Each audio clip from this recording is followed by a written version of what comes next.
Guess what? The stuff on her hand was like super glue. She used her left hand to remove it, and unexpectedly, a few thin webs came out as she pulled. However, the hair-thin spider silk stuck to the opposite table's menu instantly. Fortunately, no one saw this funny scene, and Peter yanked it hard. Unexpectedly, leftover food hit the bully behind him. Peter's heart sank, fled the cafeteria, but the menu's web revealed his whereabouts. The bully couldn't bear such humiliation, chasing Peter with his men without a word. Yet Peter sensed every detail behind before the bully approached. Even the paper airplanes floating in the air, the buzzing flies in the hallway, and even the water droplets from classmates' straws couldn't escape his notice, though Peter easily dodged the punches thrown at him. Unfortunately, the bully still didn't grasp the situation's gravity, ignored Peter's apology, and swung only for Peter to dodge easily. Another punch, yet missed. The bully didn't know everything seemed slower to Peter. When the bully threw a punch, Peter dodged with a difficult lean back. Facing a sudden rear attack, he jumped and did a 180-degree twist in midair.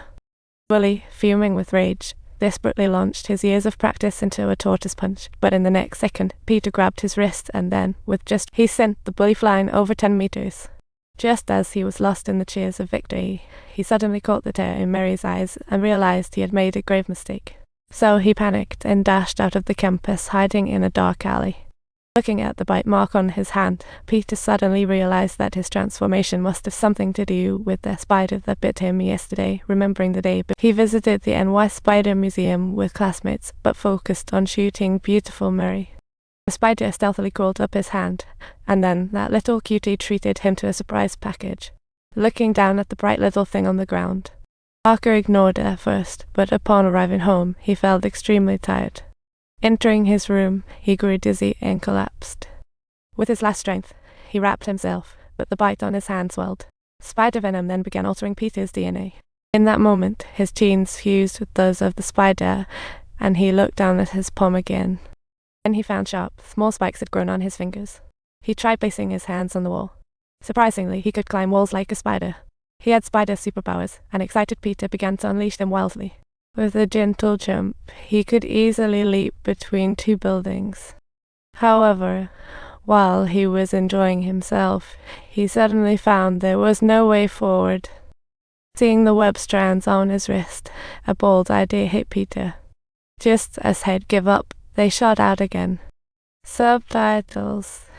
Then he aimed at the distant tower using the same gesture, and as expected, the web instantly and firmly stuck to it. After confirming strength, Peter climbed the wall, closed his eyes, and jumped. The outcome was beyond imagination. Later that evening, Peter returned home to find the kitchen had been totally transformed. Then he remembered he had promised his aunt he would help out when he left in the morning. Watching the dinner Aunt May prepared for him, guilt washed over him. Just then, he heard the sound of Mary's parents arguing next door, so Peter seized the chance while taking out the trash to chat with Mary again. However, the sudden appearance of the bully shattered their brief moment of happiness as he watched his crush climb into the bully's sports car. Peter stared in envy. If the guy who just lost could drive a luxury car, why couldn't he?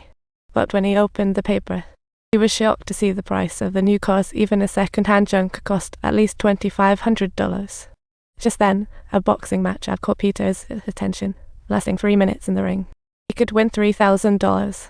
The idea of a ride with his crush surged his youthful hormones, and he quickly grabbed his sketchpad. Using the colors of the spider that bit him as inspiration, he designed his first costume. Peter then prepared for the night match, accidentally messing up his bedroom. His recent changes drew Aunt May and Ben's notice. As Peter was leaving for the contest, Uncle Ben drove him to the library on the pretext of a ride. As the car neared a stop, Uncle Ben took the opportunity to discuss recent events, warning Peter that his upbringing meant he should avoid going down that guy is Flash Thompson. He deserves a punch or two. But don't let that pressure you, because remember, with great power comes great responsibility. But Peter wasn't in the mood to listen. He told Uncle Ben not to lecture him like his father would. Heartbroken, Uncle Ben said no more, promising to pick him up at 10 p.m. As his car turned, Peter immediately made a U-turn and dashed into the nearby boxing arena. When he saw the opponent he was set to face that night, Peter's eyes widened. The guy was a muscle-bound giant. Since Peter failed to choose a catchy name for himself, the host gave him a new name, Spider-Man. And when he first appeared on the scene, the crowd burst into roaring boos, seeing Peter, a tiny guy, assigning his own death warrant to prevent him from fleeing. As soon as Peter stepped onto the boxing ring, the staff quickly set up a giant iron cage and locked it in place. As the match bell rang, the giant lunged at Peter, but he simply leaped lightly and avoided the attack. To win, he just needed to last 3 minutes. Peter quickly shot webs to fight. Unexpectedly, the opponent cheated and hit him with a chair. Realizing the giant was out for blood, Peter quickly kicked the giant in the face, then unleashed a spider kick. He followed up with a shoulder throw, thoroughly dominating the opponent and sealing the win. But just when he thought he was going to score the $3,000 prize, the sly boss only handed him $100. The reason? He hadn't lasted the full 3 minutes. Although Peter was furious, as a rookie he had to swallow his pride. But just as he was about to leave, a silver-haired brute barged in, tossing a bag across the room. Peter heard the boss panic shouts and thought, "What's this? A horror movie in the making."